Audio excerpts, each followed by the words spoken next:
good right there. So, nice to see. We had a nice talk with Bhakti Prem Maharaj today. He likes you very much, Tukaram Prabhu. He's speaking very highly of you. Okay, shall we go ahead and start? Yes, Prabhu. Shall we go ahead and start? Yes, Prabhu. Uh-oh. Okay. I can see right now that my connection may not be working real good. Let's see what happens. All right. Hare Krishna. Good afternoon, dear devotees. Gora Graganya Gana Gota Goloruharam Goranga Gudatama Gopyara Kolpa Briksham Gopala Gada Ratidam Yati Singha Gora Govinda Deshi Kavaram Satatam Namami Uttama Adama Kichuna Bachila Jachi Adile Kakola Kahe Premananda Emona Goranga Hridoya Dadiya Bola Bhaja Goranga Kaha Goranga Laha Gorangera Namare Jai Jana Goranga Bhaje Se Hoyamara Pranare Hare Krishna Krishna Krishna Hare Hare Hare Rama Rama Rama Hare Hare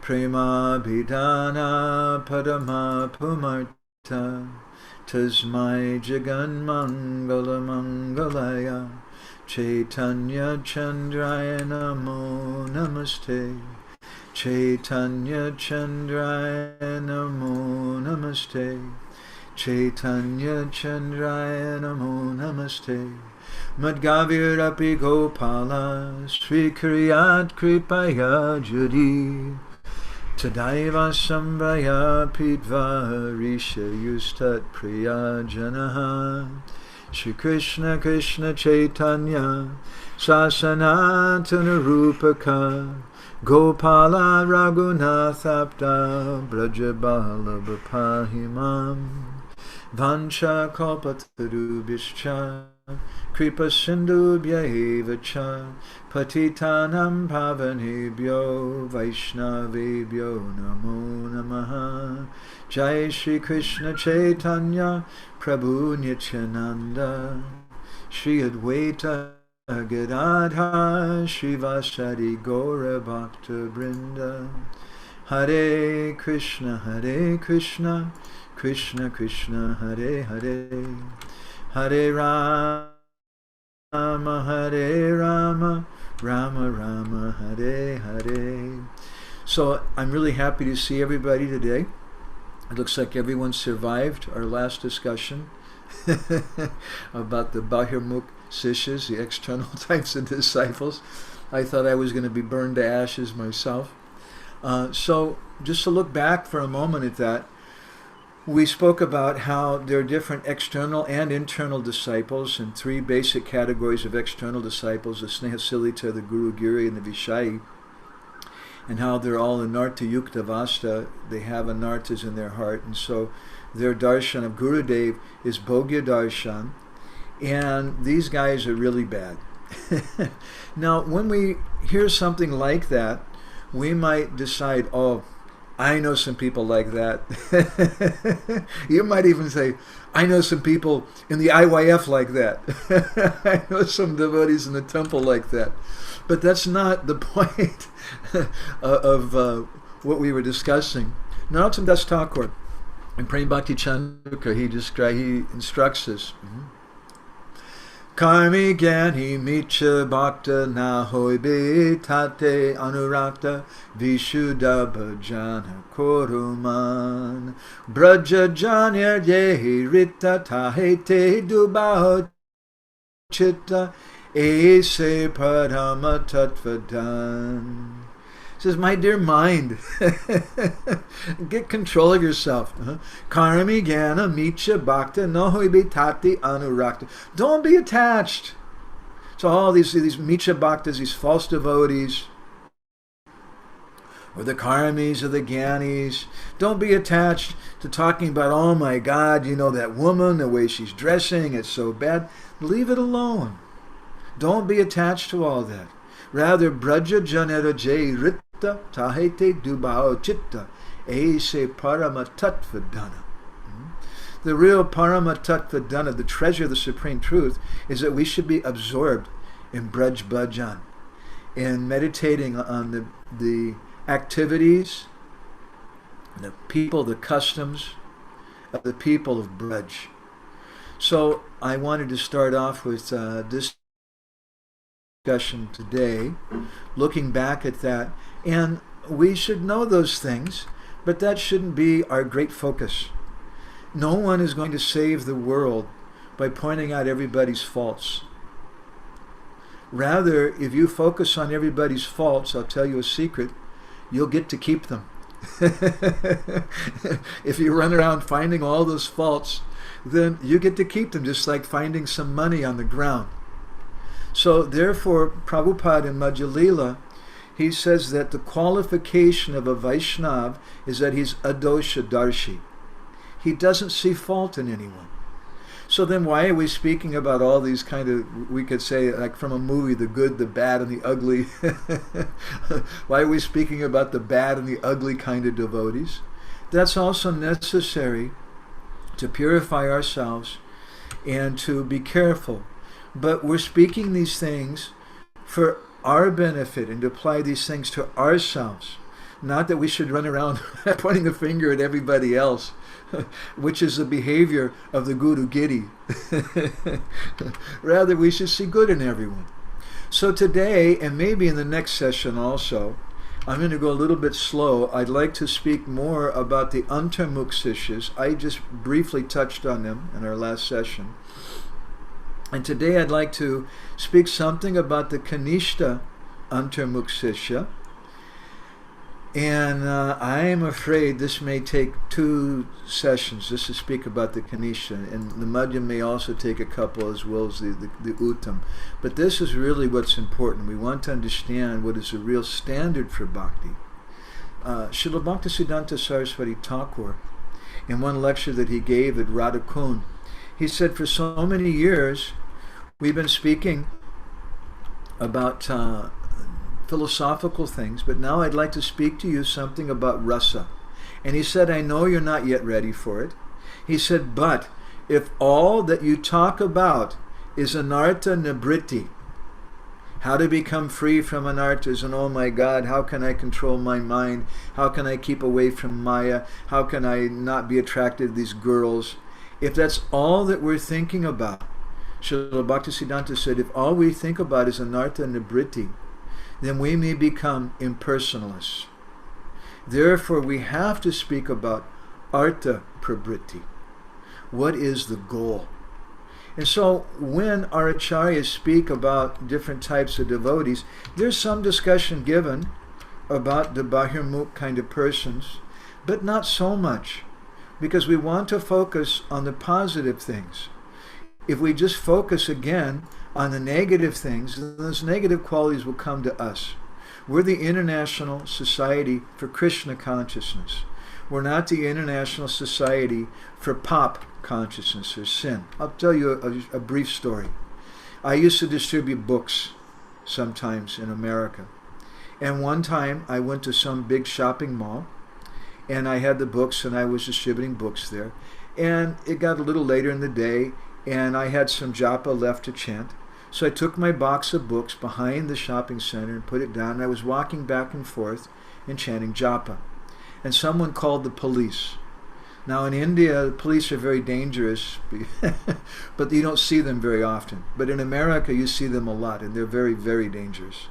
So they came and they threw me up against the car. I said, sir, I'm a Hare Krishna devotee.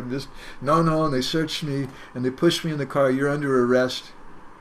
and they went to take me to jail.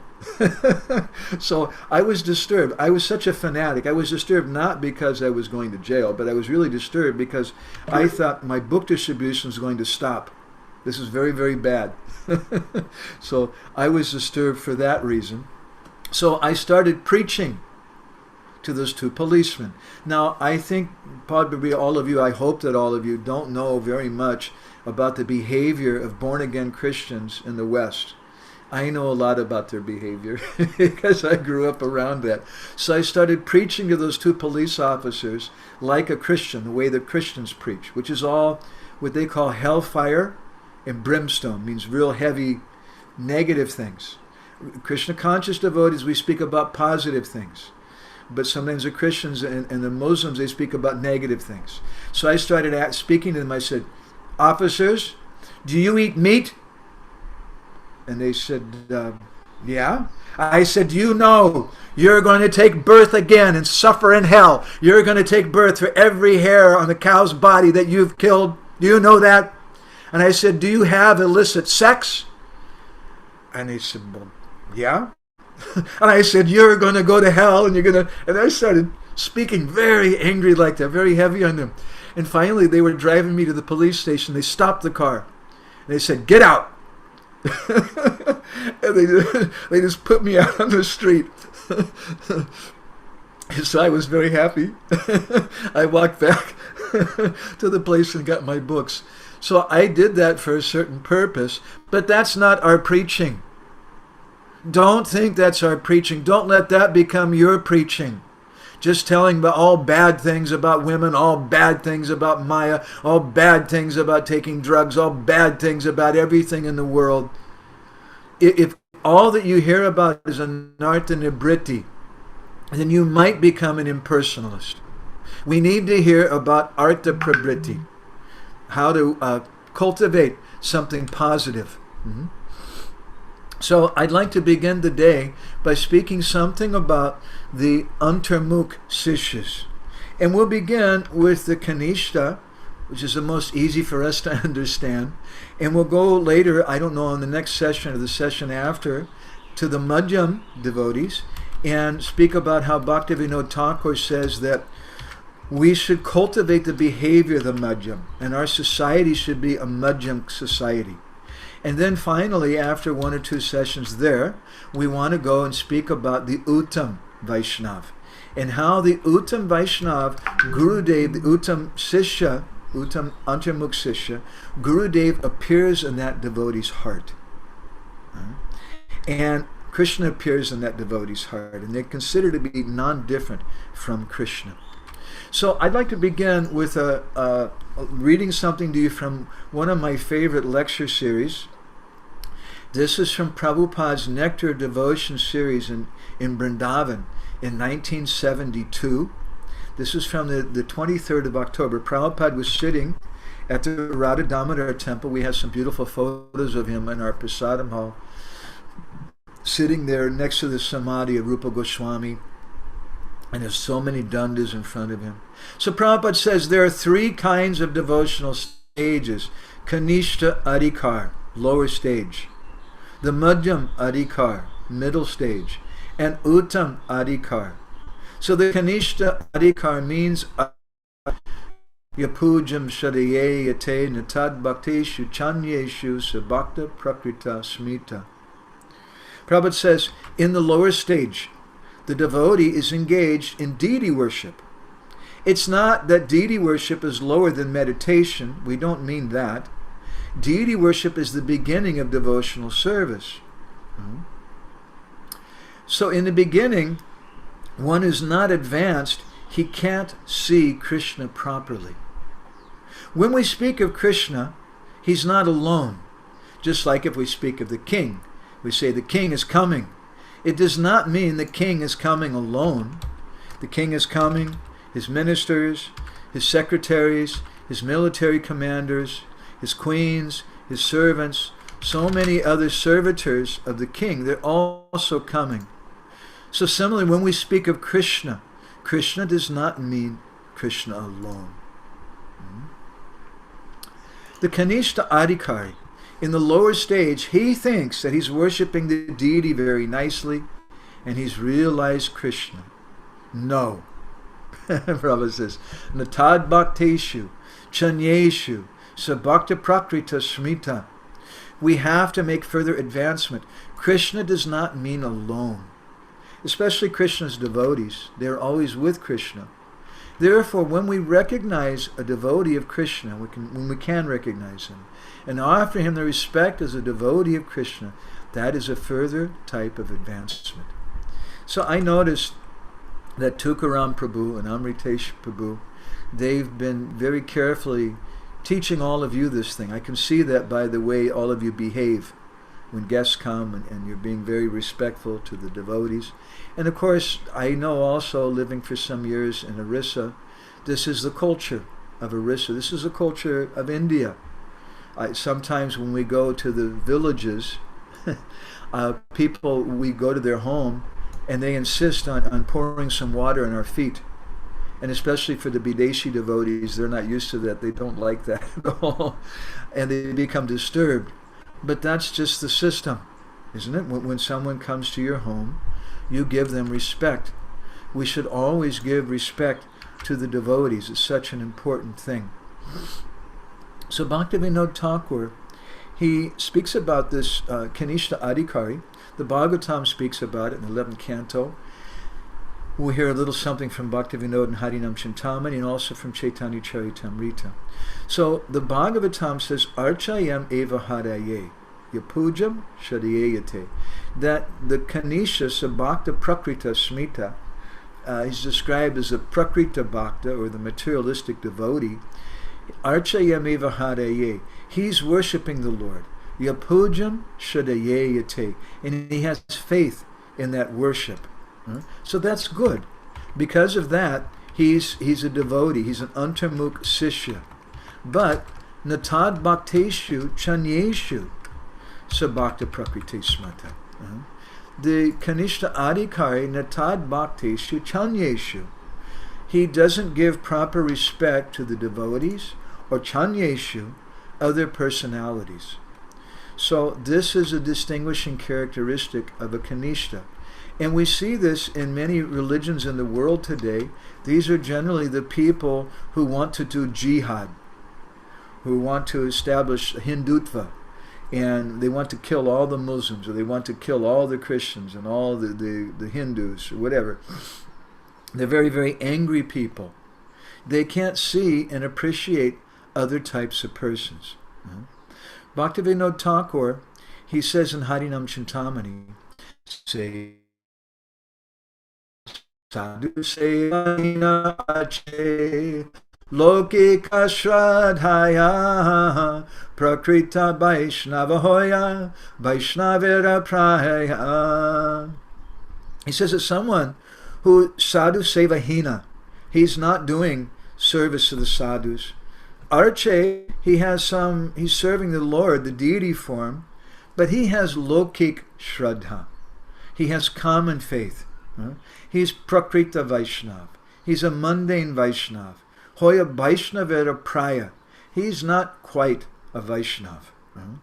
Vaishnava abhasa se nahita Vaishnava kemone pai besadu shangera Vaishnava.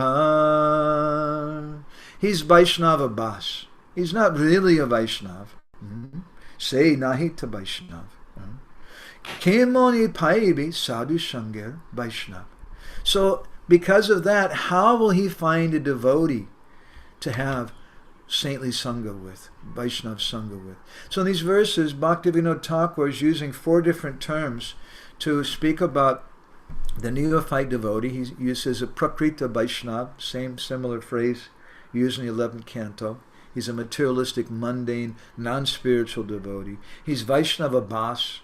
He's a semblance of a devotee. He's Vaishnava Praya. He's almost a Vaishnava, but not quite. And he's a Kanistha Vaishnava. Kanistha. He's not Nishtha. His Nishtha is very weak. It's Kanistha. He's the lowest level of devotee. Atta eva kanishta majete tare gani tare kripa koribena Vaishnava apani. Such a devotee, Bhaktivinoda says, Atta eva kanishta majete tare gana. He's at the lowest stage of advancement. But if he's very fortunate, then he may meet some proper Vaishnav who will bless him. And therefore, we have this culture of respect. And then we give a seminar about this. We could go on. We give that seminar usually for about 1 week. It's a very big subject matter. I'm not going to try to go there today. But the culture of respect, the word culture has two meanings. It's both a noun and a verb, if you know a little bit about English grammar. A noun means a person, place, or thing. So culture means Sanskriti culture. We have the Odia culture, we have Vaishnav culture. But culture is also a verb. It means that you're trying to do something. To culture something means you're cultivating. You culture some yogurt. You're doing that thing with it. So culture of respect is something active. It's not just something passive. It's a culture, and it's a culture where we're trying to do something. And in that culture, people who have some good qualities, they will behave in one of 8 ways. Bhaktivinoda Thakur, just to touch on this is a big subject, but this culture of respect, Bhaktivinoda Thakur and Chaitanya Siksamrita, if I can remember all of them, says there's 8 different reasons to give respect. The first is nara matrara maryada, that anyone is a human being. And when Prabhupada was here in Bhubaneswar, they went walking one day in the Nandankanan Zoo. I've never been there, but Prabhupada was going there for morning walks sometimes. And as they were going through the zoo, one of the Western sannyasis did a funny thing. He took his danda and he stuck it in the cage with the lion and started poking the lion to agitate him. And Prabhupada saw that. And Prabhupada stopped. He said, hey, stop that. And Prabhupada said, you should be respectful. After all, he's a lion. So if we can respect even a lion, then what to speak? Nara matrara maryada. We give more respect to someone who's a human being. But sabhyatara maryada, we give even more respect to someone who can belong to a sabha, who's a gentleman, who we say, as my mother trained me when I was a young boy, a gentleman is someone who opens a door for a woman. A gentleman is someone who's very gentle person, who doesn't use bad words, who doesn't steal, who's honest. This is a gentleman. So that's sabhyatara maryada. Someone who belongs to the sabha. We give more respect to that person. But even more respect than that, we give to Raja Maryada. Raja Maryada means that someone is a police officer, or someone is a king. Someone is a leader, someone's a temple president, someone's in charge of IYF. You may not believe that policeman or whoever it is a pure devotee, but we give respect to them because they have this position. When Sanatana Goswami didn't come into work for the Nawab Hussain Shah for several days, the Nawab became disturbed and he sent a spy to go see what Sanatana Goswami was doing. And that spy came back and reported to the Nawab that, he's just hanging out with those Hare Krishna people and reading Srimad Bhagavatam and chanting. So the Nawab became upset about that, and he went to that assembly. Now, in that assembly, there was some of the very exalted personalities. Probably Rupa Goswami is in that assembly. Definitely Sanatana Goswami is there. And all these pure Vaishnavas are there reading the Bhagavatam. But when the Nawab Hussain Shah entered that assembly, they all stood up and gave him respect. Srila Prabhupada comments in his purport there. He said, because they saw that he had some position, and that position was given to him by Krishna. And so if someone has some position, that's Raja Maryada, we give more respect. But even more respect than Raja Maryada, we give respect to Vidya Maryada, someone who has knowledge. Even more respect than we give to the king or we give to the police officer. We give to someone who has even respect than that we give to Sadguna Maryada, someone who has good qualities. And I've seen many wonderful people. Once I was trying to get a bicycle rickshaw from outskirts of Puri to the Jagannath Mandir, and everybody who wanted to take me wanted to charge me because they saw my white skin, 200 rupees or something like that. And it should have, at that time, this is some years ago, it should have been like a 20 rupee ride or 10 rupee ride. And I was angry and no, I won't do it. And we were just, finally, we just started walking away from all of them. And then one rickshawala stopped and was gesturing us to get on. And I said, yeah, Keti Dam, how much? And he said, 10 rupiah, 10 rupees. And I was a little, said, oh, this man's a very nice man. He's a very honest person. We got on the rickshaw and immediately started singing different Audio bhajans glorifying Jagannath. And I saw this person, he's Sadguna. He has so many good qualities. And I'll give more respect to him than I might give to the president of a country. Because this person's a vegetarian, he understands something about reincarnation, he was reading Gita, he understands something about God. That's Sadguna Maryada. But even more respect to Sadguna Maryada we give to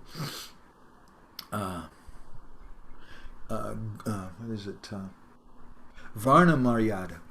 We give to the four different Varnas, and especially we give respect to the Brahmins. And we give respect to the Brahmins again because of their knowledge, not just general knowledge, but their knowledge of Parabrahman. And this is the qualification of a Brahmin. If we have a little time in this discussion about the Kanistha Adhikari, it's one thing I want to speak about, because when we speak about these three types of devotees, one of the distinguishing characteristics is their knowledge, their degree of knowledge. And a Brahmin is characterized by knowledge of the Shastra. So that's Varna Maryada. And then higher than Varna Maryada, we give respect to Ashram Maryada, four different ashrams, so Brahmachari, Grihastha, Vanaprastha, and Sannyas. And we give the most respect to the sannyasis, and the sannyasis are characterized by renunciation. That's the seventh position of Maryada. But the eighth position, the most respect that we give, is to Bhakti Maryada. And that person who has bhakti may be a small child. It may be a little girl. It may be a housewife. It might be a grihastha devotee. It might not be a brahmachari or sannyasi. It might not be someone living in the temple. It might be someone who's working a job outside. But we give more respect to that person. So by giving that kind of respect, by having a culture of respect, a society of respect, then it's more likely that we'll be able to generate some mercy. We'll be able to get mercy from some exalted person. You may not be much of a devotee, but if you have this attitude of giving respect to senior persons, just like I remember taking bath once in the Ganga, and I saw three persons getting ready to take bath, and it was clearly a husband, his wife, and their guru. And the wife, before she went to take her bath, she fell down at the feet of her husband. Before the wife took her bath, she went and touched her husband's feet. And then she went to the guru and touched his feet. And they touched her on the head. And similarly, I've seen the same thing at the Ganga with small children. And a child going to the mother and the father and touching their feet, and the parents touching them on the head. That's culture. Now you may say, but my parents are not really devotees. We may offer respect to the devotees. And we may say, but I don't really feel it, Prabhu. I want to be genuine. I have a friend. Many years ago, he was a sannyasi. Actually, he even had disciples. And he was a nice devotee. He was my friend. And he was a thoughtful person, and he liked to joke. And he made a little bit of a joke once. He said, how devotees in our society, we have a saying, excuse me, Prabhu, please please forgive me for my offenses and accept my humble obeisances. We say like that in English. I don't know what you may say in Odia or in Hindi, but that's what we say in English.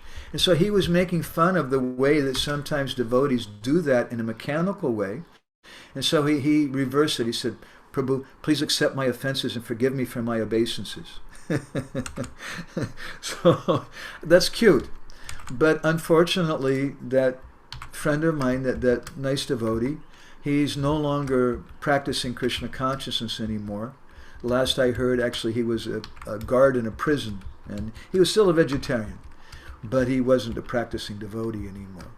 Because we have to cultivate this culture of respect. This is very, very important. And innate with this discussion about the Bahirmukh Sishyas and the Antarmukh Sishyas is an understanding of how we offer respect. And Narottam Das Thakur, indirectly, he's indicating also that even someone's a Mitra Bhakta, we should still respect him because they're a Bhakta. They're a Bhakta in the sense that they're doing some kind of chanting, they have some tilak or whatever. But as we'll discuss later on when we speak about the Madhyamadikari from a wonderful purport of Srila Prabhupada, we have to practice upeksha, or neglect, with persons who are Vaishnava Praya, who are almost like Vaishnavas, who are Prakrita Vaishnavas, materialistic devotees, who are Vaishnava Bas, or Kanistha Vaishnavas. We don't want to associate with them. But at the same time, we don't get all caught up in criticizing them, because when we get caught up in criticizing them, and indirectly we're trying to be their guru, and then we're becoming the exact same thing that we're criticizing. Prabhupada, in a letter to Satsvarup Maharaj on the 9th of April 1968, he says, we should not remain neophyte devotees. A neophyte devotee does not know how to preach. He simply goes to the temple and offers everything with devotion to the deity, and he doesn't know anything else. So our devotees of the society should not remain in the neophyte position. Neither should they try to imitate the topmost devotee. Best thing is to remain in the via media of the middle class position, namely to love God, make friendship with devotees, enlighten the innocent, and avoid the demons. So these things are important. And Srila Prabhupada is stressing that in our society, we don't want everyone to be Kanishta devotees. And sometimes there's some preaching I've noted in our society where we stress a lot about Agyata Sukriti. And if someone just hears the kirtan, and Prabhu, if you just go to Mangalartik, if you just get up in the morning, if you just follow 4 principles, you chant 16 rounds. And we speak about these things in kind of a mechanical way. That's not really bhakti. That's some external thing. And Srila Prabhupada didn't want the devotees to just remain kanishtas like that, and thinking that if I just do 4 of these and 16 of these and everything is okay. We have to develop devotion in our heart. And how do we do that? How do we transit? How do we make the transition from being a neophyte to a more elevated devotee? It's by association with the devotees, by proper association with the devotees. So these 3 types of devotees are discussed in Chaitanya Charitamrita, Madhya 22. And the Uttama Adhikari is someone who's described how he sees the Lord everywhere. And he has firm faith and he has knowledge of Shastra. But the Kanishta Adhikari, he's not like that. He has Komal Shraddha. He has weak faith. And in this verse that we were citing, Archayameva Hadaye, Pujam Ya, Shadayayate, Natad Bhakti, Shichanyeshu, Sabhakta Prakrita Smita, Srila Bhakta Siddhanta Saraswati is given a long commentary. And along with Bhaktivinoda Thakur and Madhvacharya also, they all say some very powerful things. I'd like to just read to you a few things that they comment about the nature of the Kanishta. The Madhvacharya comments that one who's in the lowest stage of bhakti faithfully worships the deity in the temple, but he's not aware that the Supreme Lord is actually all-pervading. And I'm sorry to say this, I don't mean to be critical. I want to give all respect, heartfelt respect, to all the Jagannath Pandas, the Sevaks of Lord Jagannath, and all, what to speak of that, but Sabu Odiyabasi, Bahut Balalok, all the residents of Orissa, very special personalities. But I've seen sometimes when some people, they say, no, you can't come in the temple.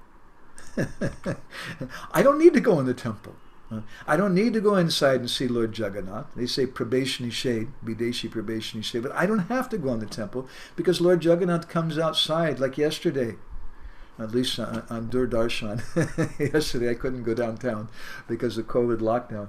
But he comes outside to see us for Snan Yatra. He comes outside for Rath Yatra.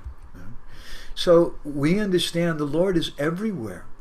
But people who want to make a business out of the Lord, they think that he's only in the temple. And that's a Kanistha. We give respect to them. It's important. Madhacharya comments, he says, Archayamiva samstitam Vishnum gyatva tad anyatra naiva janati ya puman. That this is a Kanistha Adhikari. He has no idea that the Lord is even able to exist outside of his particular temple or church. He thinks he's only here. He's only in ISKCON Bhubaneswar. Maybe he's not even in ISKCON Mayapur or other places. He's only here because here we have Sri Srimad Gauragovinda Maharaj, we have Bhakti Charu Maharaj, we have great personalities, and he's not present in other places. That's the nature of the Kanistha Adhikari. He's so foolish. He has no idea. He thinks that the Lord doesn't have the power to exist out somewhere else. And what to speak of in some other temple, there's no way he's going to appear in some demigod temple, right? In some Shiva temple or Durga temple, and what to speak of that? How is he ever going to appear in a Christian church? And what to speak of that? How could he ever appear in a mosque? But the Lord appears everywhere. So when the 11th canto, when it's describing Natad Bhakteshu Chanyeshu, we should understand this in a very deep way, that the nature of the Kanistha Adhikari, Archayamiva Hare Pujam Yashvadi, he worships his form of the Lord. Or maybe he worships his Gurudev, Amar Guru Jagat Guru. My Gurudev is very good. And your Gurudev, well, anyway, good luck. He doesn't give respect to other personalities. He thinks that his Guru is the best. He thinks that his deity is the best. He thinks that his football team, his cricket team is the best. And therefore he's Sabhakta Prakrita Smita. He's a mundane devotee. And the distinguishing characteristic is Natad Bhakteshu Chanyeshu. He can't give respect to other persons. In Bhaktivinoda Thakur, in our last edition of Krishna Katamrita magazine, which we just, Krishna Katamrita Bindu magazine, which we just printed a few days ago, there's a very beautiful article which we gave from him, from the Chaitanya Sikshamrita, where Bhaktivinoda speaks about the danger of sectarianism. He says, if we're controlled by superstition, superstition, why does he use that word superstition? It means that you don't have Shastriya Shraddha, you have Lokik Shraddha. And you're doing this thing, why? I don't know, because everybody else does it. That's Lokik Shraddha. So if you're controlled by superstition, even though they may be good rituals that you do, but you're just doing it because everybody else does it, and I don't know why. Srila Bhaktisiddhanta said that once there was a wedding in a small village, and there was no Brahmins in the village who knew how to do the Vivaha Yagya. So they sent some message to a distant village where there was some expert Brahmins there. And one of those Brahmins came to do the ceremony. And the local Brahmins were watching everything, and they had their column and kagaj, they had their pen and paper there, and they were taking notes on everything that he did. And so he collected the firewood, and he made the nice yagyasal and yagyarina, and collected the ghee and different items. And as he was going through things, at one point, a cat, how do you say, bidala, I think in Odia? A cat came running through the arena. And he said, hey, told someone, throw a basket over the cat, because the cat's going to make everything contaminated, right? So they threw a basket over the cat, and then he did the yajna. So after he left, the local Brahmins then, they had their notes and they started doing the ceremony themselves based on what they saw him do. And as part of the ceremony, they would have a cat and they would let the cat go and throw a basket over it. Why are they doing that? I don't know. We saw this Brahmin do like that. So when we do things, even good things, but if we do them and we don't know why we're doing them, let me give you an example. This is my japa mala, right? So I have this finger outside of my bead bag, right? Why do I have this finger outside of my bead bag? Now, I've asked this question to different people. Some people, one person told me, because that's the finger you pick your nose with. I said, no, that's not the reason, Hare Krishna. In Ayurvedic medicine, this finger has a name. It's called Bish Angul, or the poisonous finger. Because this is the finger that you're pointing at everybody. That Padmaksha, he's a Badmash, he did this, and Sangram, both Badmash, this and this, right? And we're pointing his finger at everyone. So, Tribanga Bangima Rupam Venaranga Karanchitam Gopi Madhyastam Smarami Nandanandanam. There's something going on in this bead bag. There's 108 beads, and we have some string to mark off the first 8 big beads. Why? Because those are the Astasakis, and the 108 beads are the different gopis, and this Meru bead is Radha Krishna. And while we're chanting, there's a Ras Leela going on inside our bead bag, which is like a kunj. And so this finger, this Bishangul, has no place in that Ras Leela, and therefore he stays outside. So that's just a simple example. Now, if you ask most devotees, I think, why do you put your finger out? So they say, I don't know, Prabhu, it's just what you do, right? That's okay. It's a good habit. It's keep that finger outside your bead bag. Please don't put it inside.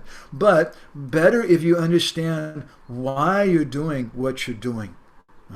So Bhaktivinoda Thakur, he says that someone who's controlled by superstition, a superstition means you're just doing some ritual, you don't know why.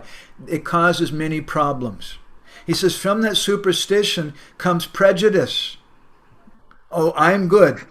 The ISKCON Bhubaneswar devotees are good. All the disciples of Gaur Govinda Maharaj are very good. None of the other gurus are bona fide. They'll say something like, that's prejudice. And with prejudice, there's no respect for truth. Because you're not looking to see the lakshana or the quality of someone. You're just looking to see your group. And Bhaktivinoda says, wearing the signs of the Vaishnav is one of the methods of cultivating devotion involving the body. We wear tilak, we wear kunti mala. Why do we do that? Not just because we want to have a gang. Like in America, you have the Hells Angels, and they all wear leather coats, and they have some logo on the back of their leather jacket saying Hells Angels. So it's not that the Hare Krishna devotees are like the Hells Angels. We have our tilak and our kunti mala. But we do that because that helps us to cultivate bhakti. It's just to think that someone's a devotee because they're wearing tilak or because they're wearing kunti mala is a superstition arising from sampradaya prejudice. And he said someone who's controlled by such beliefs. I know who's not muted. Someone should please mute themselves. Someone who's controlled by such sectarian prejudice, sampradaya prejudice, they may not respect a real Vaishnava who's not wearing those marks. Someone may be a great Vaishnava. They may be working a job and they can't wear tilak. It's good to wear tilak. Even you're going to school, you're going to work. I was going to the university in America, and I was wearing a dhoti and tilak every day in America. Going to school. Everybody thought that I was crazy. I was the crazy Hare Krishna. But I had the best grades in my class. Anyway, that's another thing. So if we think, though, that someone's not a real Vaishnava, not a saintly person, because they're not wearing these marks, that's a kind of prejudice. And he says then another problem comes. If a devotee can't find good association within his own organization, he won't venture to find good association elsewhere if he has such prejudice. Now that's kind of a sensitive thing to mention, because my Guru Maharaj, wanted devotees very much to stay within ISKCON. But also I'll tell you something about my Guru Maharaj. He had many friends who were in different groups with Gaudiya Mat and with different Babajis and things. He also told devotees, you don't go there, because generally they were too neophyte. He told a few devotees they could go sometimes privately. They could go and get some association. But he told them, don't tell people about that, and be mature about that, be careful about that. And so the point here, nachanyeshu, what is it? Sabhakteshu, nachanyeshu. Natad bhakteshu chanyeshu. We're not giving proper respect to devotees. We're not giving proper respect to other people. That's the nature of a Kanistha. So we want to stay within our Sangha.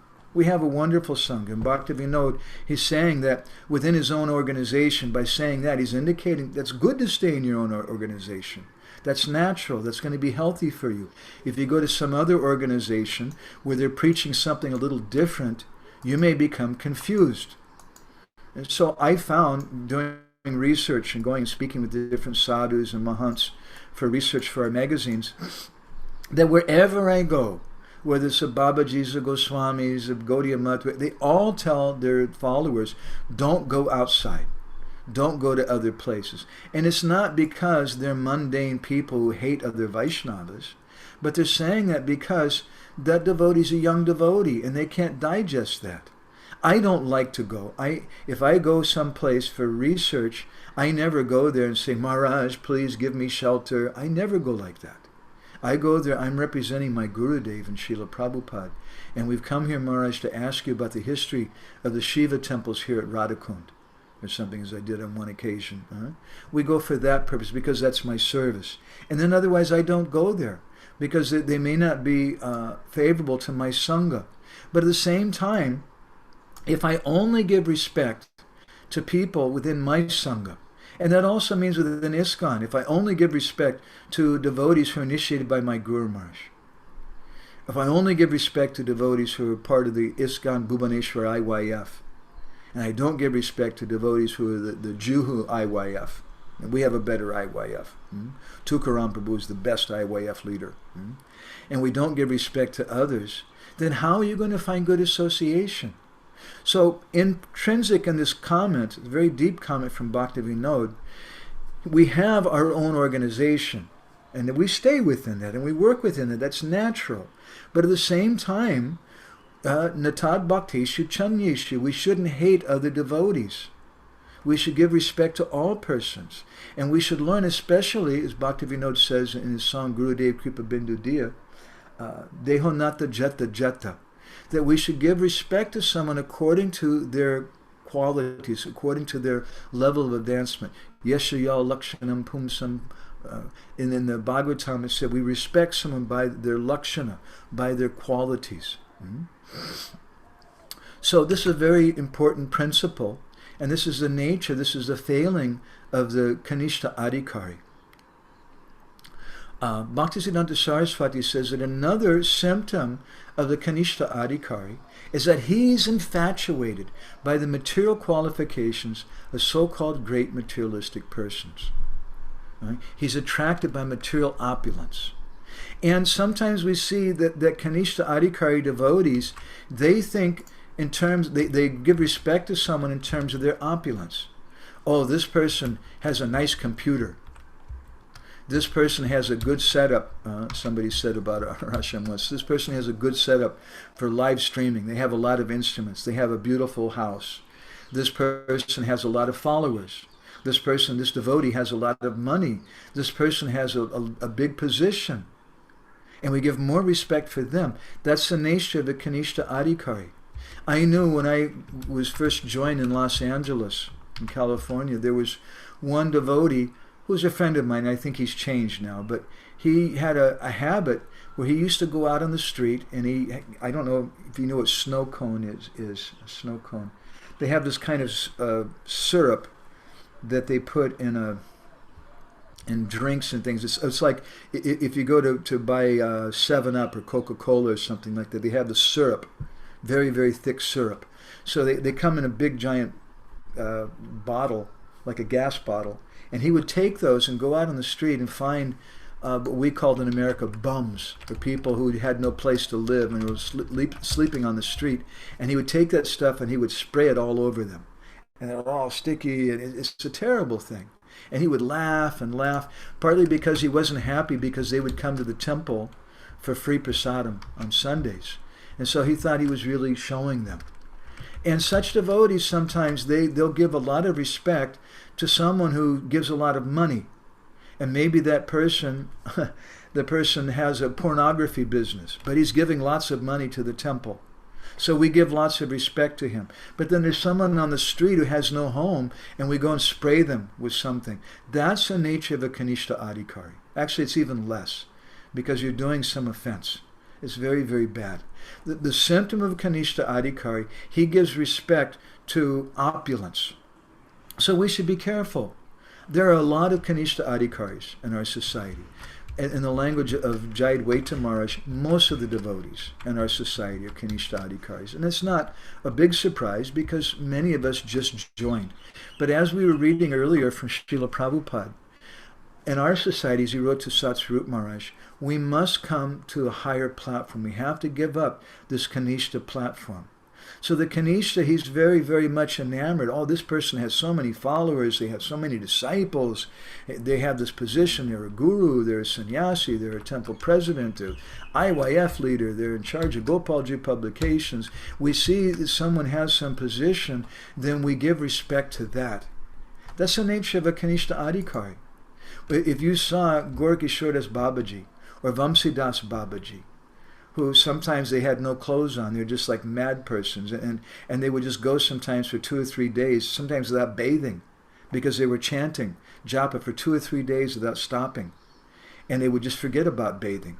And sometimes then after 2 or 3 days, their stomach would start grumbling, they're hungry, and Gaurkishoras Babaji would just reach over and take a handful of mud from the Ganga and eat it.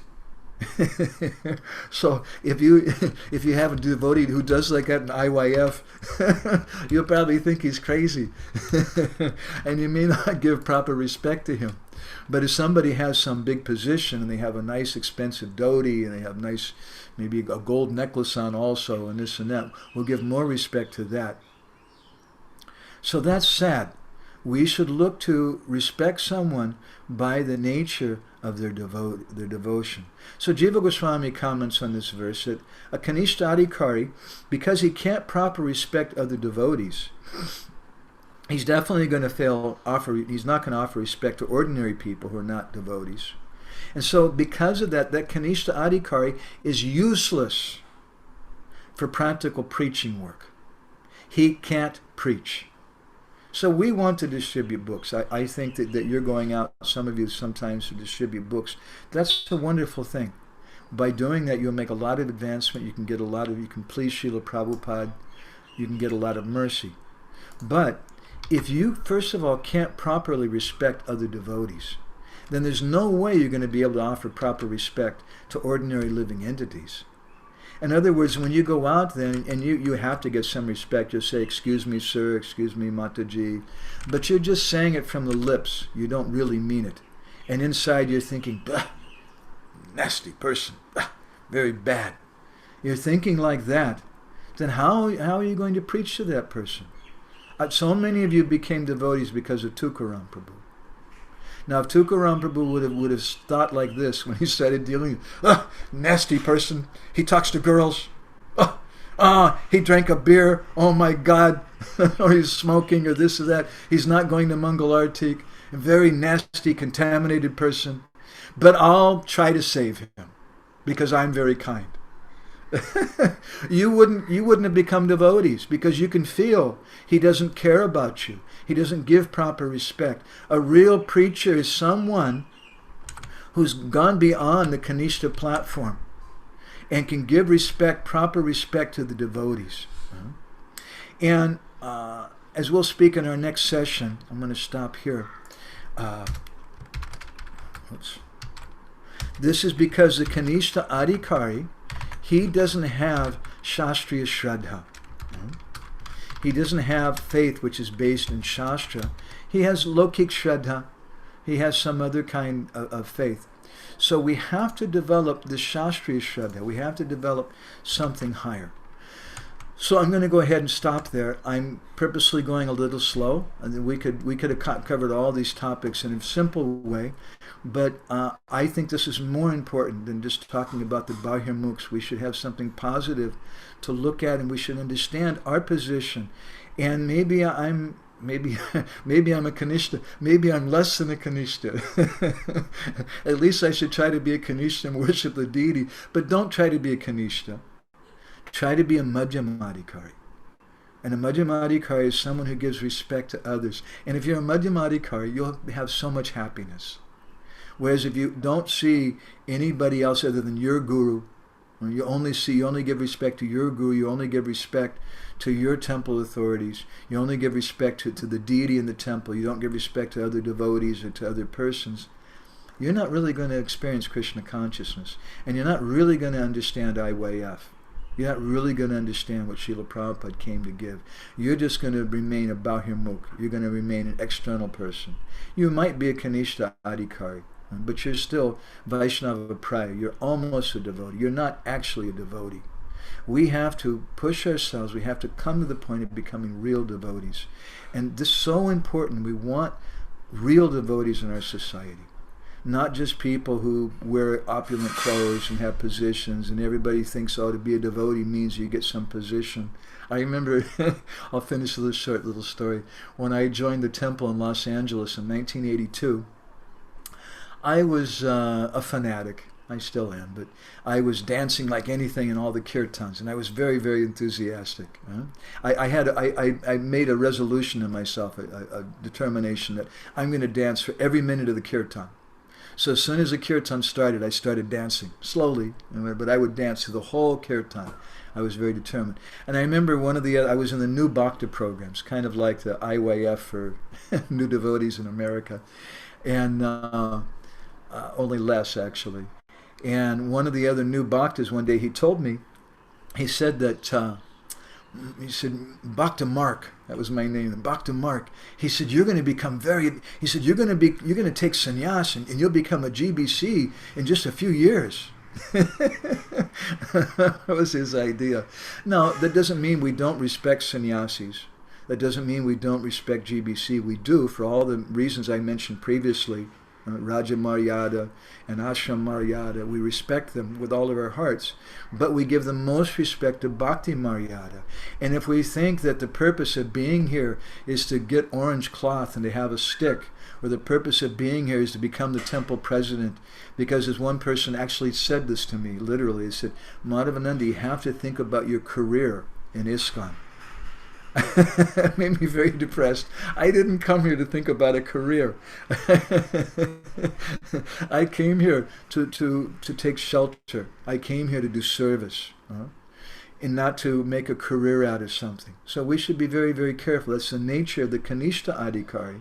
They think, oh, it's very good. I couldn't have a career outside, but I can have a career here. There's no girls who like me. I can't get a job. I can't get married. So I'll become a brahmachari.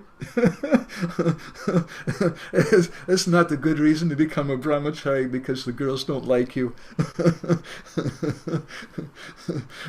Or to try to have some position in the temple. We've come here to take shelter of Srila Prabhupada in this mission. So I'll stop there. We've gone a little over time. Do we have time, Tukaram Prabhu, for any reflections or comments? Maybe you want to say something. And I notice also... Yes, Prabhuji, we have time. Like, everybody is relishing. Now we are thinking that once in a week is very less, and 1 hour is even lesser.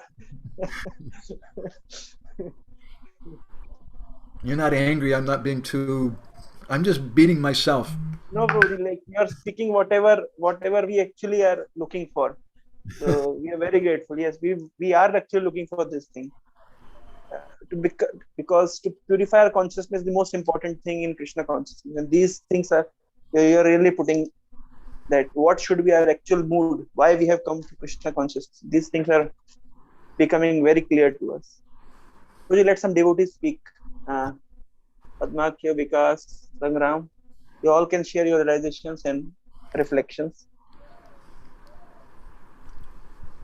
Last time when you ended, then I scolded our devotees. Why don't they speak up? So Thank you. now, Let me make a comment here. First of all, Brajabanita, you don't know Brajabanita. Brajabanita is a disciple of Bhakti Viganmar. She lives in Israel and she attends most of our classes. And she's commented, thank you very much. As you said, if most of us remain Kanishthas, then how can we go to preach? Kanishthas can't preach. This is true. So for me, I feel very blessed that I joined in Los Angeles, and from the very beginning, I remember I'd been in the new Bhakti program for a few days, and I was hearing some different lectures and things, and I approached my Bhakti leader and I said, I want to go out on book distribution. They said, you're a new devotee, what do you want to do that for? I said, because I know that's where I'm going to make advancement. I wanted to preach. But to be able to preach, you cannot preach if you stay a Kanishta. Natad bhakteshu chanyeshu. If you don't learn to give respect to other people, and that respect means some love and affection. I have a habit when I go and meet other people, when I'm doing book distribution, and when I'm meeting devotees or whatever, I always look to see this person is better than me. This Padmaksha Prabhu, he's better than me. Why is he better than me? He's very nice and neat. He has nice glasses on, nice hair. My hair is not so neat. I hadn't shaved this morning. I don't look so nice and neat. Padmaksha, he's better than me. And then I look over and see Sangram. Sangram, he's also better than me. Sangram, he's had more education than I've had. And then I look over and see Bikash. Bikash is also better than me. He's very good with finances. I don't know. Money things. I'm terrible with money. And so we look to see qualities in other people. And you genuinely feel it. That this person has a quality that I don't have. They're better than me. And if you can think like that, then you can be a preacher. But if you start going out and thinking that you're a great person and you're going to give mercy to these lowly, disgusting, fallen persons, you can't preach. Tukaram Prabhu, Bhakti Prem Maharaj was appreciating your qualities as a preacher. I don't want to embarrass you. Please forgive me. But he was appreciating that and saying that he could, and I can see that in you, that you have this quality where you love people, you care about them. And this is what we have to cultivate. So if we can't appreciate devotees, then we'll always stay Kanishta. And how will our movement go on? Okay, nobody has any reflections? Tukaram Prabhu is right. You should have some reflection. Don't just be like dull stones. Okay, Padmaksha Prabhu's got something. I think he's leaning forward. So. What did you Hare wish Krishna, for? Vinamrata. My pranam, Subhaji. Roji, actually, we learned today about that. We have to respect everyone, maybe a devotee or non-devotee. You say so many marjadas, like so a person or a sabhya person. We have to respect more to the Raja Marjada like this. And one point they strike in my mind, that a point that you told about the chanting, why we forefinger out from the chanting bag. Actually, I know about this thing, but one thing that strike in my mind, that the Rasalila is going on inside my bead bag, and I did not know about this thing, and unconsciously I avoid this thing, and I could not attentively chant. That is my fault. So I try to clarify this thing. Good. Do you know in Ayurvedic Shastra, when you make medicine, you may take some, let's see, what, yeah, here, here. You may take a little, we call mortar and pestle, some madhu and some pills, and you crush them, right? And you mix them. Don't use this finger. Ayurvedic Shastra says don't use this finger. Because this is Bishango. This finger has bad energy because you're always doing like this. So you use a different finger for making that medicine. This is our culture. And there's many nice cultured things. I see here in Orissa, you're all very, very blessed. People know so many things, and simple things.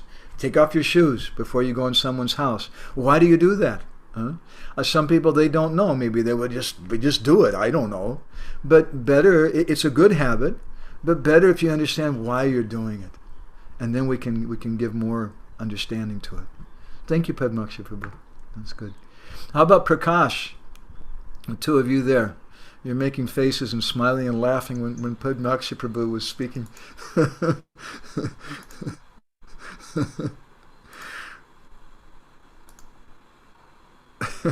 Hare Krishna, Guruji. Dandatnam, Guruji.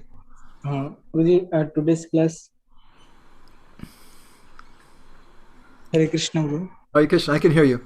I don't know if you can hear Yes, me. Guruji. Actually, today's class is very interesting, and you told many things about how should be our etiquette and culture toward others. And the important point I like is when we are going to some other organization, that means we are representing our Guru, Prabhupada. That is the mode I like the most. The another point is you told that when we see some devotee as well as he has some material qualification, we are greatly attracted to his material qualification. Like if he has some more qualification, then we are respecting them. That is the point you told. Very interesting and very realistic. But we can see, as I quoted from Bhaktivinoda Thakur, the 7 different reasons why we give maryada or respect. Naramatara maryada, Sabhyatara maryada, Raja maryada. We give respect to position. It's not that we don't respect it, but dehonata jata jata, according to their position, we give more respect to bhakti. That's very, very important. And we should be like that. Someone may be an IYF devotee, they may not be initiated. But if they're very sincere and such a wonderful devotee, I may give them more respect than I do a sannyasi. If I see the sannyasi is not always so good, I give respect to the sannyasi because he's a sannyasi, of course. But I give the most respect to bhakti. And that's a very happy thing, isn't it? Prabhuji, you have something also? Hare Krishna, Prabhuji. Prabhuji, I would like to Hare Krishna, Prabhuji. Dhanvat Pranam. Hare Krishna, my pranams. Bikash.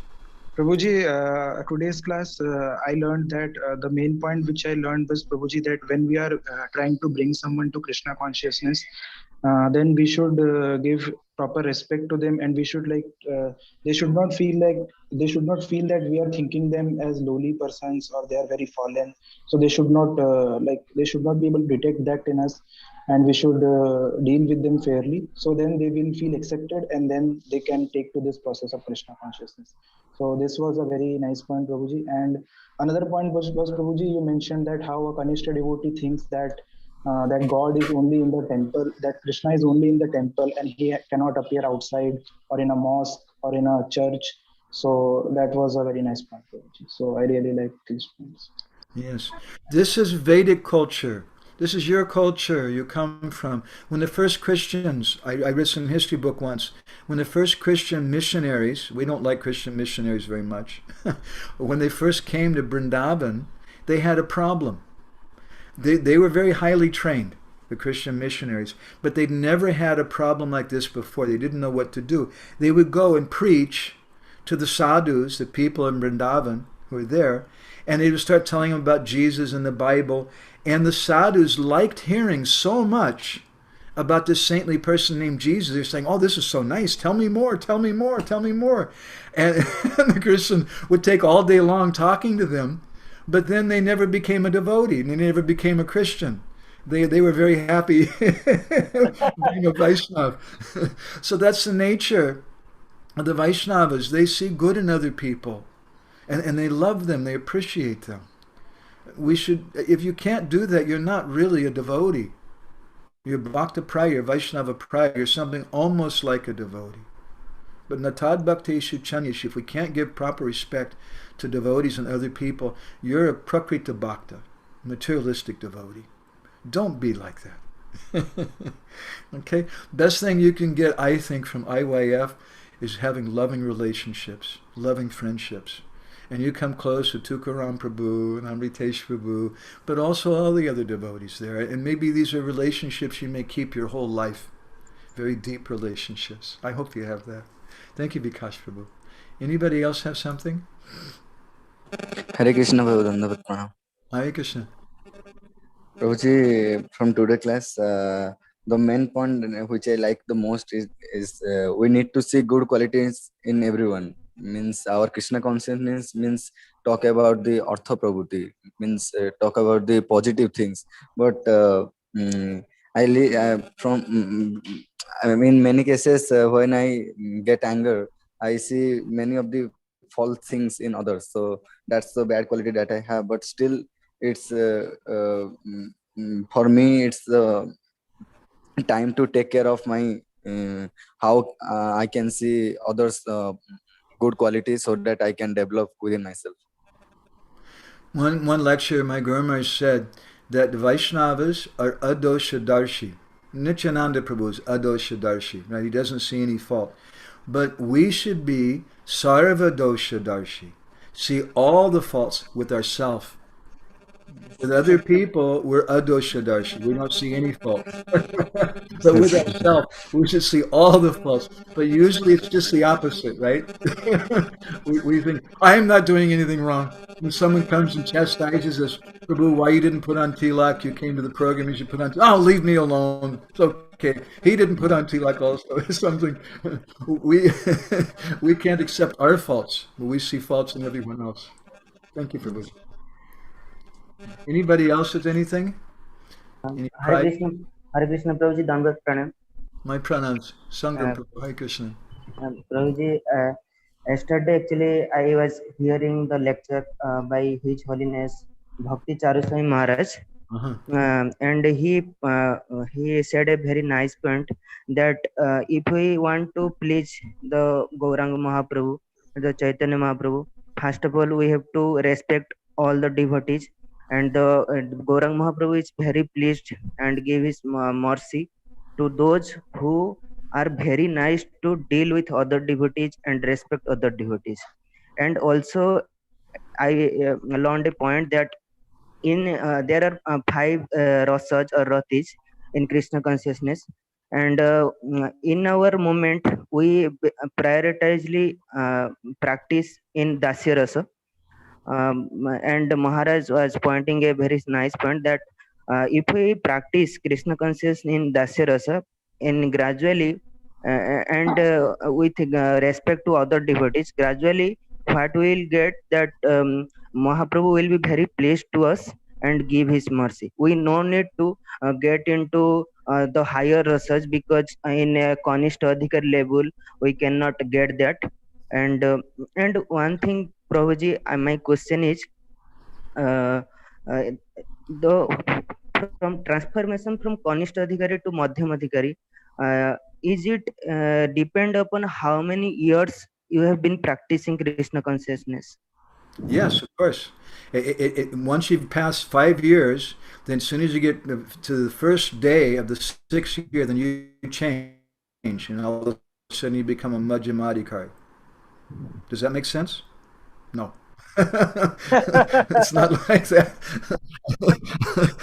It's not by years, Prabhuji. Someone very sadly may practice bhakti their whole life. They may practice bhakti for many lives and still be a Kanishta Adhikari. It's not how many years you practice.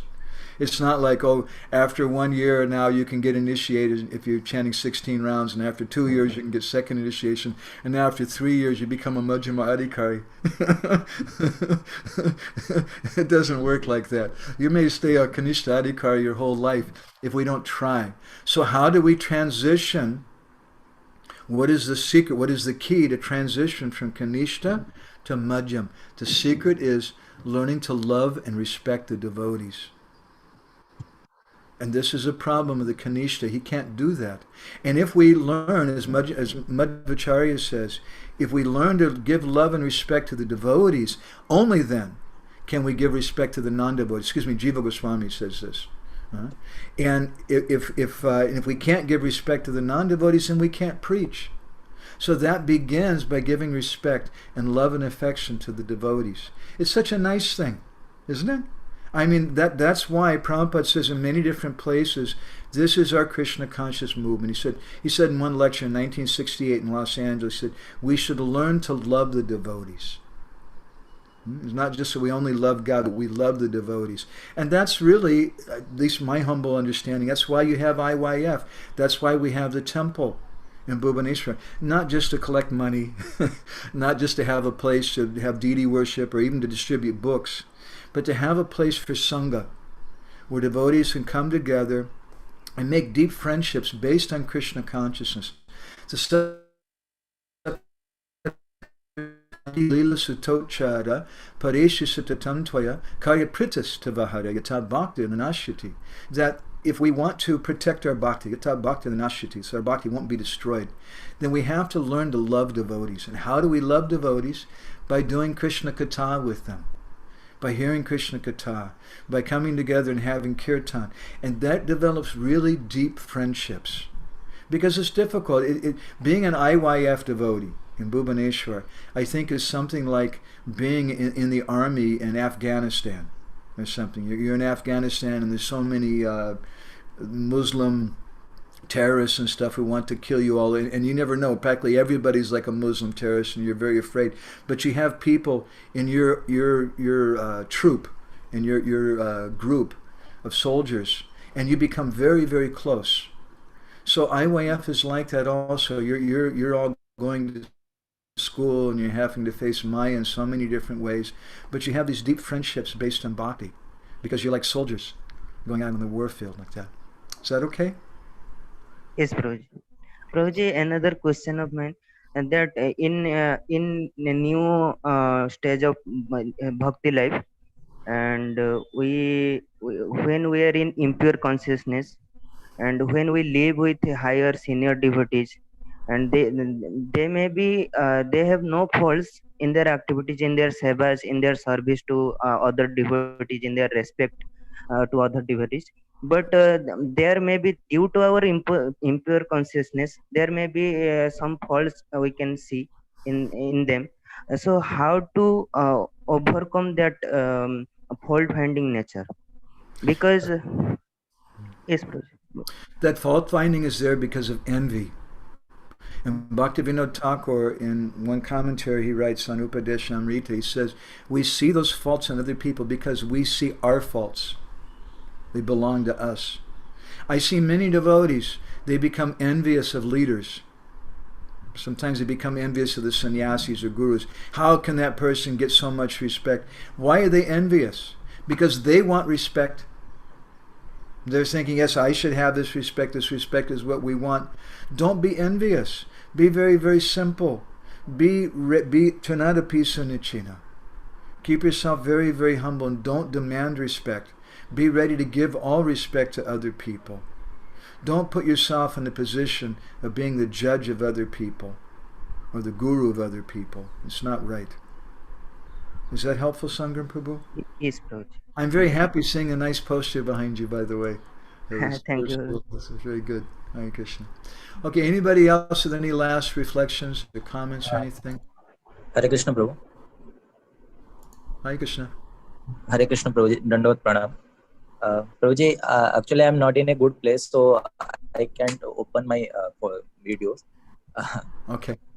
Prabhuji, actually I'm listening that most of the points are already taken. So Prabhuji, I have a question that sometimes in my experience, sometimes when we are going for preaching and we collect some students and give them Krishna Katha, but in the meantime some of the students are left and they are saying that we are not enjoying your Krishna Katha or your talk, and after that when we call them, they are complaining that we don't feel that it is good for us. So and this was quietly means demotivating me to for new preaching. I am thinking that it is only my fault that I am not able to give them proper love and proper affection, and I cannot make them understand about Krishna consciousness.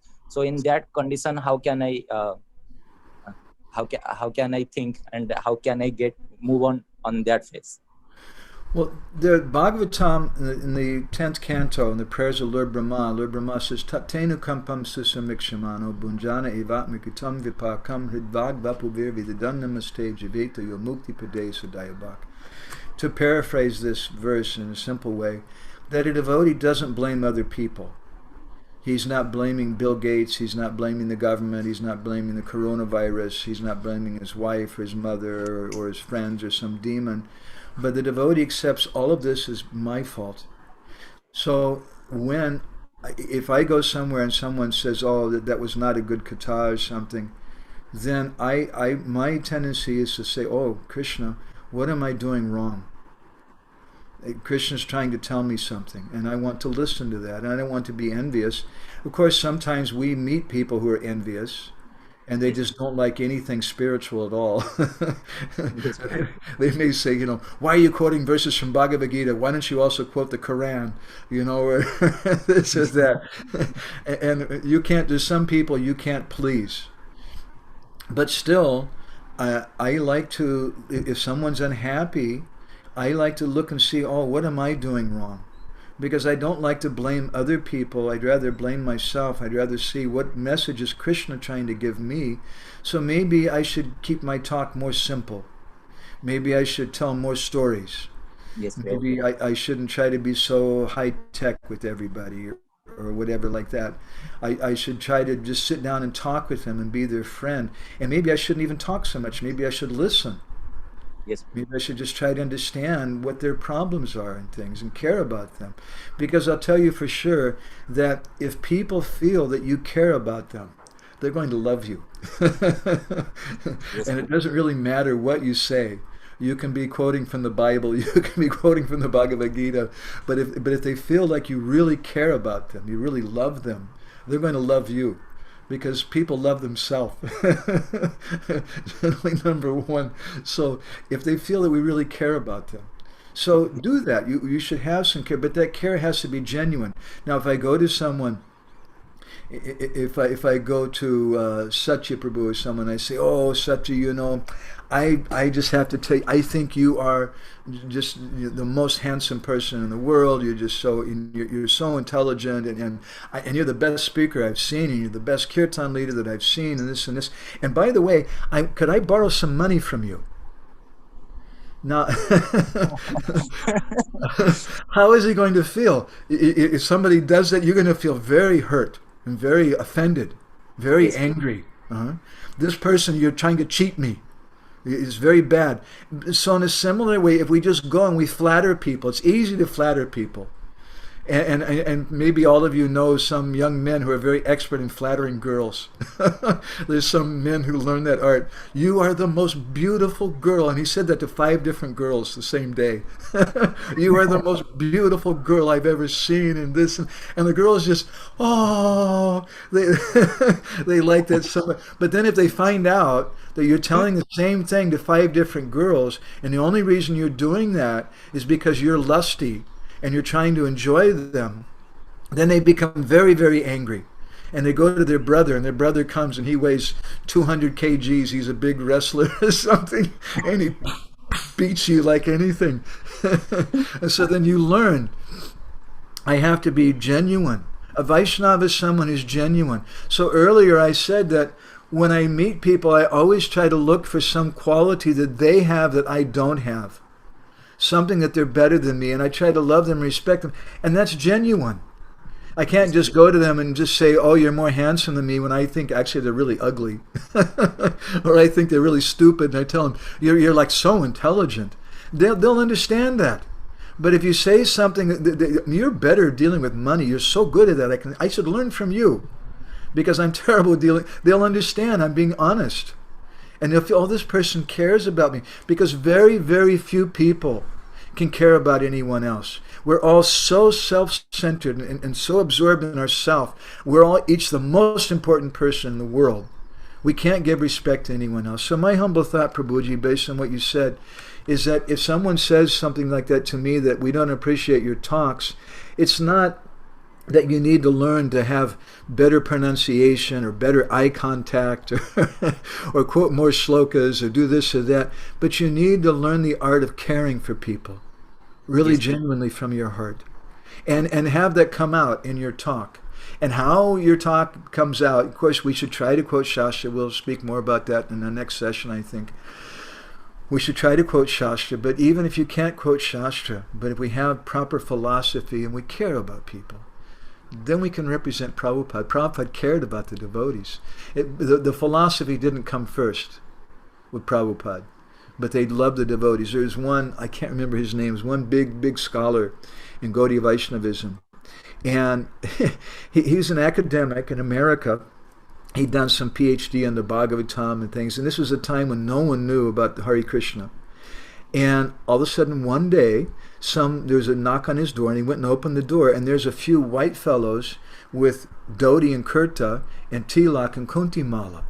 And they're saying something about Hare Krishna, and he's, oh my God, these are Gaudiya Vaishnavas. And he knew about Gaudiya Vaishnavas. And so then he started asking them questions, and he's a professor. What verse do you like the most in the Bhagavatam? And he said, well, we don't know verses. So, well, tell me something about the Bhagavad Gita. We don't know anything about Bhagavad Gita. Well, tell me something about Krishna. We don't know anything about Krishna. And he was trying to figure out, how did they become Gaudiya Vaishnavas? And then he went to 26 Second Avenue, and he saw Srila Prabhupada. And he understood, because they love Srila Prabhupada, because Prabhupada loves them. That's why they all became devotees. It wasn't that they said, wow, yeah, that philosophy, I love that philosophy, I want to join. The philosophy should be there. But it's the care, it's the affection that changes a person's heart. Okay? Yes, Prabhuji. Thank you so much, Prabhuji. It will help all of us in future. Thank you, Prabhuji. All right, anybody else have any reflections? I think we've gone through pretty much everybody. Tukaram Prabhu, do I have your permission then? We can go then. Yes, Samved wants to speak something? Want to say something?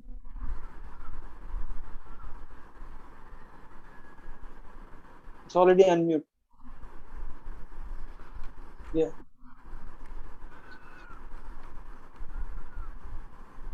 Okay, his mic is not working. Anyway. So probably we can keep. Yeah, it's working. Thank you, Tukaram Prabhu. Thank you for what you're doing, because when I see you, I don't see that you're just going and you have all those books behind you.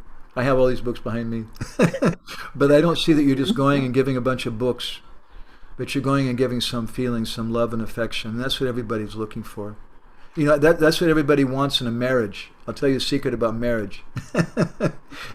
Marriage means you want to find someone who will love you in spite of all your bad qualities. That's a husband or a wife. In spite of the fact that you're an angry, nonsense rascal, you're dirty, you forget to put the toilet seat down, you don't wash the dishes, you throw your dirty clothes on the floor, you get angry in the morning, you get up late, you're not attentive when you chant your japa, but you want someone who'll still love you in spite of that. That's your wife. That's your husband. That's your friend. And that's the kind of friend that we want to be to other persons. In spite of all the faults and shortcomings of other people, we can still love them. And then people will love you. All right. Is that okay, Tukaram Prabhu? You have any final comments or anything? Thank you very much, Prabhuji. I really appreciate what you do. Okay. Srila Prabhupada ki, Samaveda Bhakta ki, Vancha Kalpatarubhishcha, Kripa Sindhu Bhaivacha, Kitanam Pavanebhyo, Vaishnavebhyo Namo Namaha, Ananda Koti Vaishnava Vrinda ki jai. So next Wednesday at 2 o'clock, Tukaram Prabhu, is that correct? Or next Thursday, I'm sorry, next Thursday. Okay. Yes, all right, I'll be there. Thank you, Prabhuji. Hare Krishna. Hare Krishna. More about Kanishta Adhikaris next week. हरे कृष्णा। आप सबने realisation बहुत अच्छे से share किया। ये actually आप लोग जब बोलते हैं तो और ज्यादा क्लियर हो जाता है, नहीं? और भी पॉइंट्स क्लियर हो जाते हैं और भी नई